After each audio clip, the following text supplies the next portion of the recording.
far away, rolling river. Come with us on a musical adventure into America's golden age of sail. To see you far away. I am a troubadour. I believe that songs, the old songs, resurrect spirits. And that's what we're doing here, resurrecting spirits. We mix up some history buffs, some regular folk, and some traditional musician singers, ship them out on a wind-blown, time-traveling journey into the past, aboard the square topsail clipper schooner Shenandoah. The Shenandoah is perfect to our purpose. Both she and her master, Robert S. Douglas, are unique.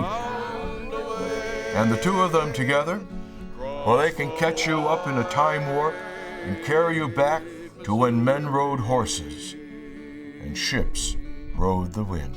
Oh, Shenandoah, I took an ocean far. This is an absolute anachronism for 2007. There's no other vessel rigged and operating like this in the world. There's no square topsail schooner with no power. There are now 5 new topsail schooners been built in this country within the last 10 years, but they're all auxiliary power. And that makes a major difference in how you behave. Heaving way, hey, well, up she rises away in the hay. Up she rises way, hey, up she rises early in that morning. Hey, what shall we do with the drunken sailor? What shall we do with the drunken sailor? What shall we do with the drunken sailor? Early in that morning. Way, hey, well, up she rises way, well, up she rises way, well, up she rises early in that morning. Put him in the bed with the captain's daughter. Put him in the bed with the captain's daughter. Put him in the bed with the captain's daughter. Early in that morning. Sea shanties, those are the work songs on board these big old sailing ships. And there's a lot of power that the wind produces in these sails. And these are heavy things. In fact, some of the sails on this boat, they're really big ones.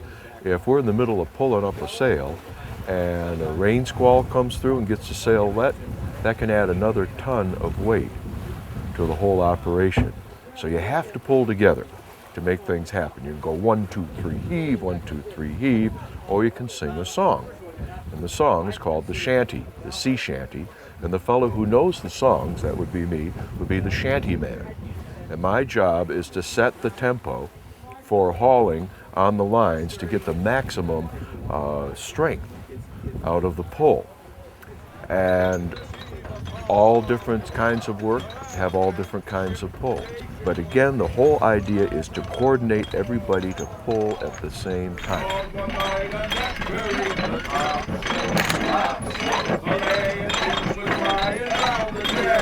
On the deck, well, the baby gets a hold me by the collar.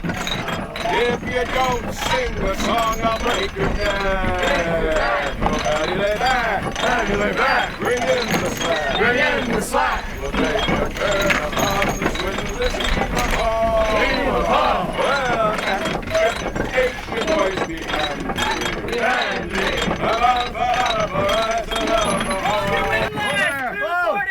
Thank you very much.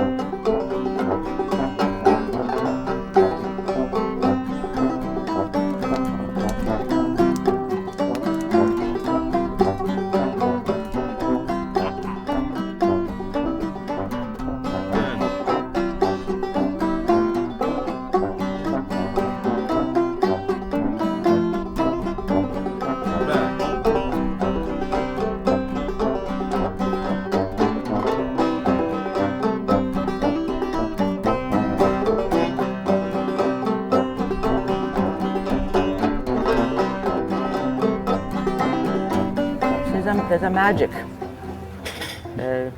Sometimes she's almost bewitched. He who will this health deny.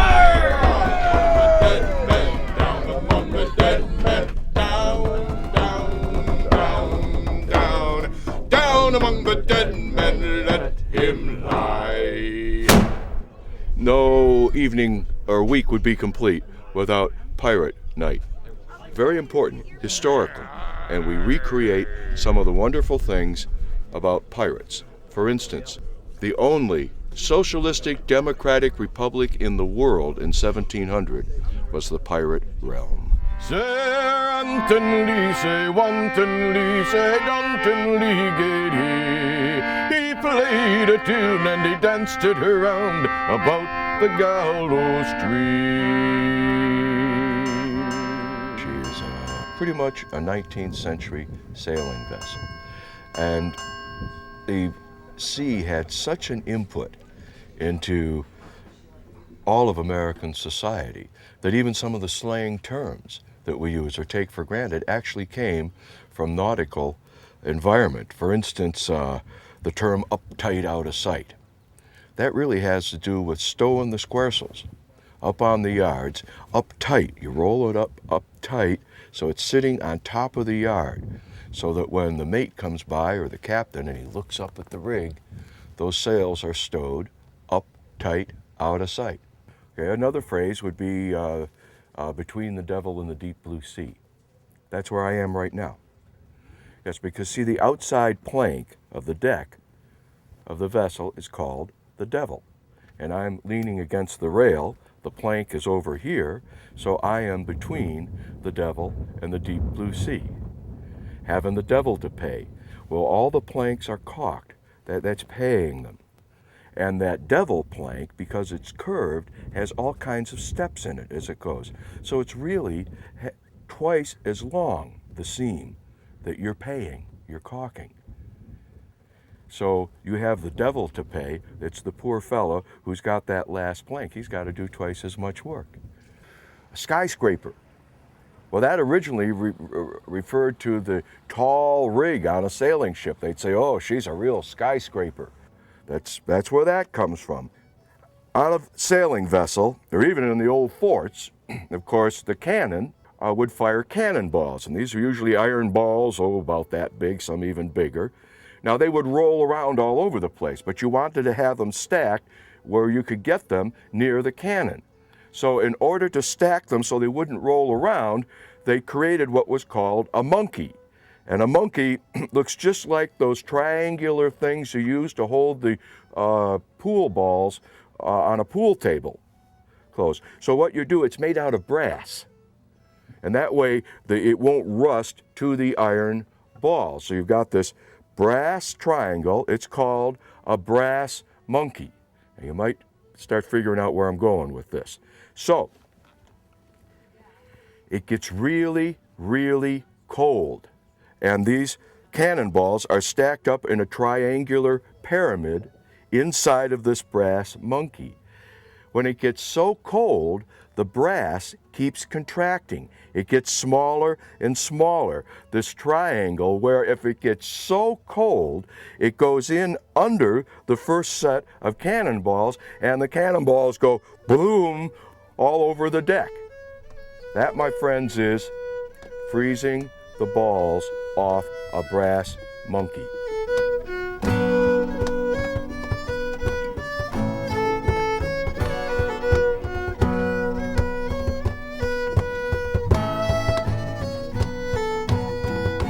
Well, that's another thing. In the old vessels, you're going to listen to music, you make your own music.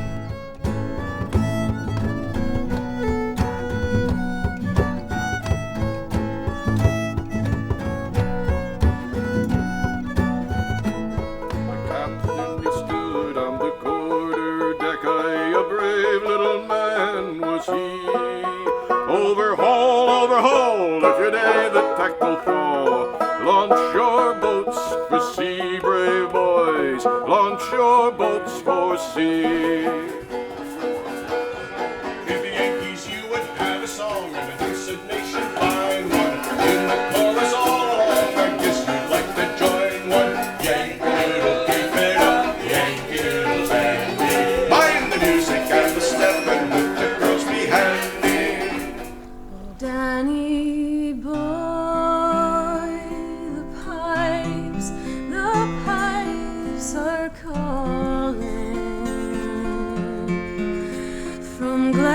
to glen and down the mountainside.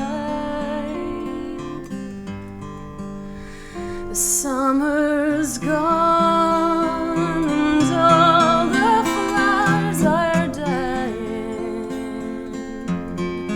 It's you must go and I must bide. Her loving eyes will greet you with kind welcome everywhere.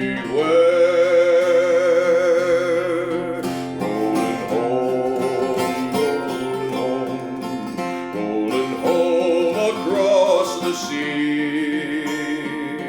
Rolling home to dear New England. Rolling home, dear land, to thee.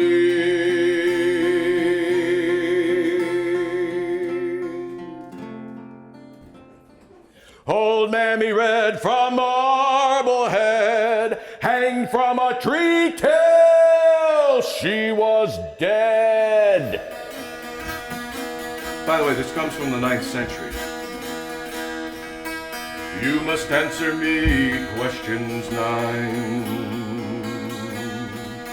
Sing 99 and 90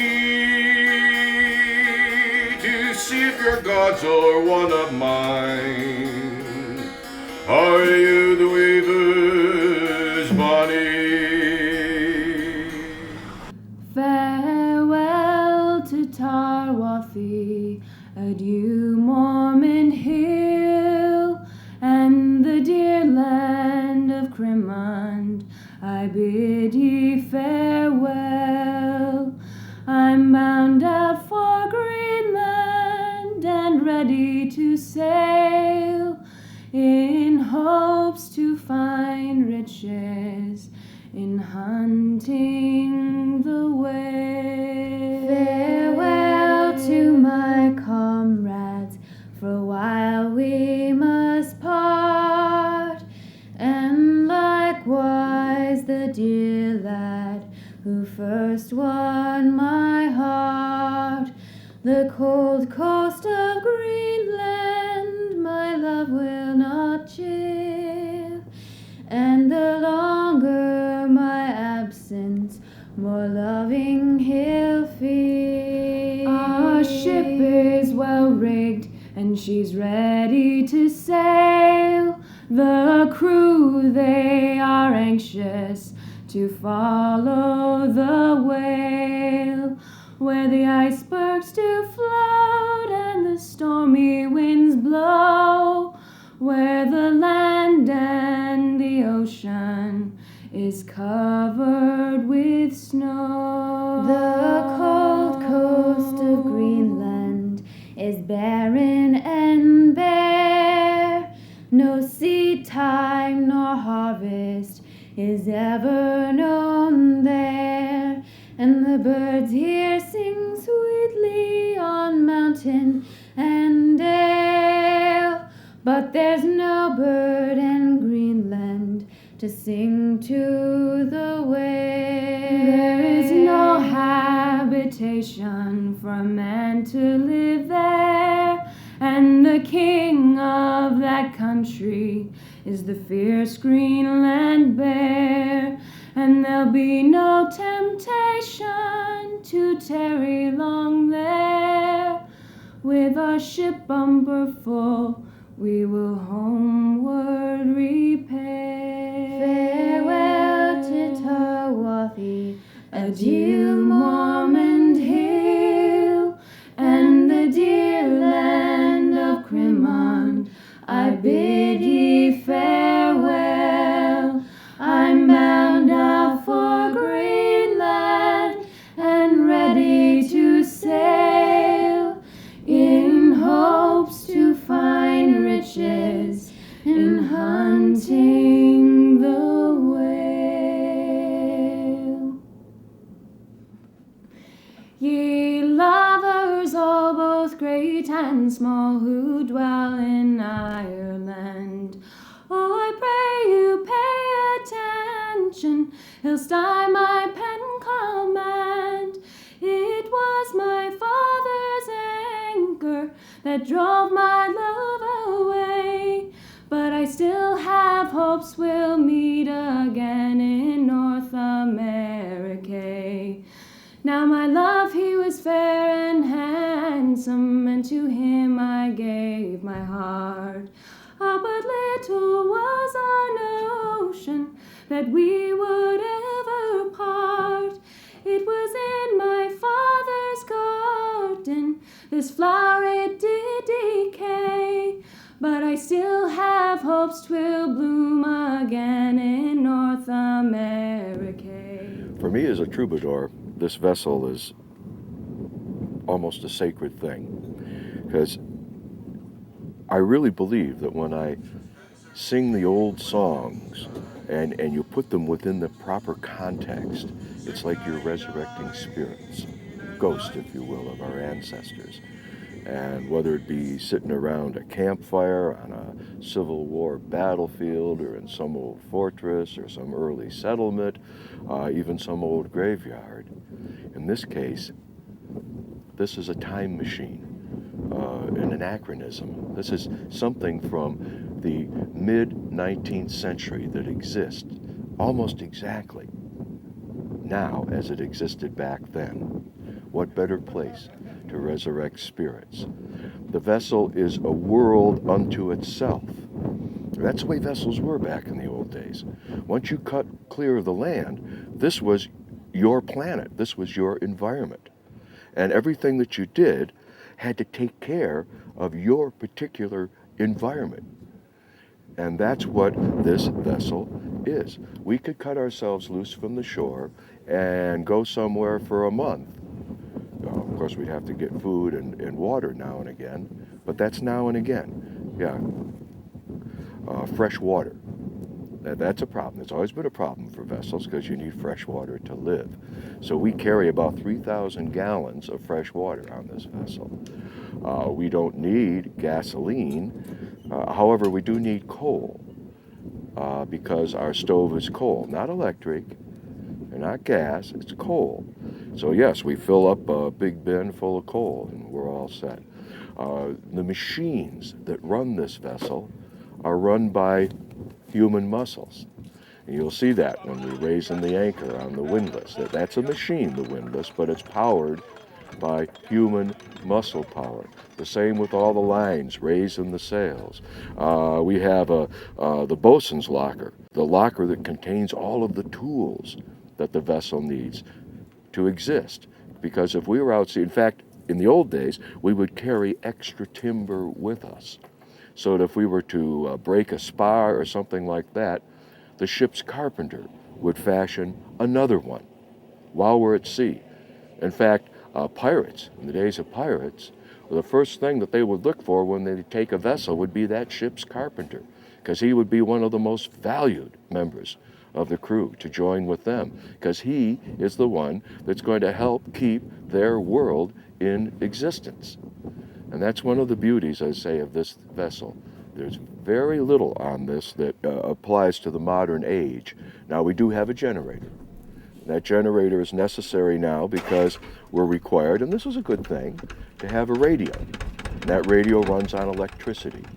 So we run the generator for a little while in the morning, and that supplies the batteries so that we can shut off everything. But now we have the radio. We have to recharge it again another morning or a morning after. That is a modern thing that we have. Other than that, there's not much here. You probably have seen or will see that when you take your shower, there's no such thing as a shower back then. Cold shower maybe. You can jump over the side, soap up, and you sit up under the freshwater pumps that are attached to our 3,000 gallons of fresh water that we carry, and you pump yourself over with fresh water, because everybody knows that you never get dry if you've been in salt water, at least not around the ocean, because there's so much moisture in the air. You leave the salt on your skin, it collects the moisture, you're always kind of wet and sticky, so you have to have fresh water to get the salt water off. Another thing we have attached to the generator is a pump and a big hose. Now what happens in the morning is the first mate comes by with this big fire hose basically and pours water everywhere. And then the crew come by with their brooms and their brushes and wipe the water up. That's salt water we're pumping straight up from the ocean. Back in the old days, you would have done it with buckets. We've just been hauling up buckets. It would have taken a lot longer, hauling up buckets and washing everything down. Now we're not just washing everything down to make it nice and clean, although that is one of the effects of washing down. No, a wooden vessel has to be kept wet to be tight. So all the wood is swollen and all the seams are tight so it doesn't leak. So that's basically, and also with salt water, you keep flushing it over. That also helps prevent the rot. So you see, it's really an essential thing, again, to keep your world afloat and working and together. One of the many things about the old-time vessels. Old-time vessels always carried a couple cannon, just like we do, 3-pounders, because you could never be certain when you might need them. You see, because you were responsible for your own protection. You're out at sea. You didn't have radios back then. That's just one of the many, many things about this vessel that carries you back into the 1850s. And you won't find that any place else. I'll tell you something else. And this is a hard one for people, modern people, to get used to. We don't have an engine. You can probably hear an engine in the background right now, a powerboat going by. So everything we do depends on the winds. And if you're in coastal areas, the tides, because the tides flow. They don't just go up and down. They flow one way, they flow the other.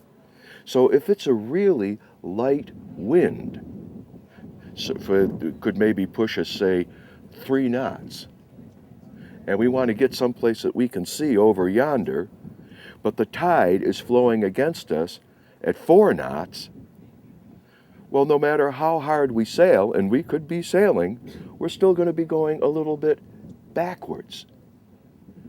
And in fact, that may be where the term "you can't get there from here" came from. You can see it, but you have to wait until the tide turns or the wind gets stronger and will push you against.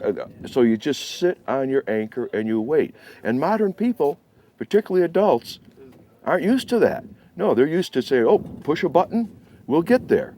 But you can't get there from here on an old sailing vessel. You have to wait for the conditions to be right. And I'll tell you something else. A lot of those shipwrecks that we hear about, horrible shipwrecks, didn't happen because all of a sudden a big storm came up and blew everything, all to kingdom come. No. Some of the worst shipwrecks that happened here happened because there was no wind. And the vessel was in deep water, they couldn't anchor, and the tides were setting them up and setting them up and setting them up till all of a sudden they're coming up on a steep shore and they're up against the rocks. And the vessel is destroyed. All in slow motion. Could take 4, 5, 6 hours. It's one of the things the captain has to think about all the time. Although on this vessel we're lucky because, you see, we're doing it mostly for the pleasure. We don't have to actually get a cargo to a certain place.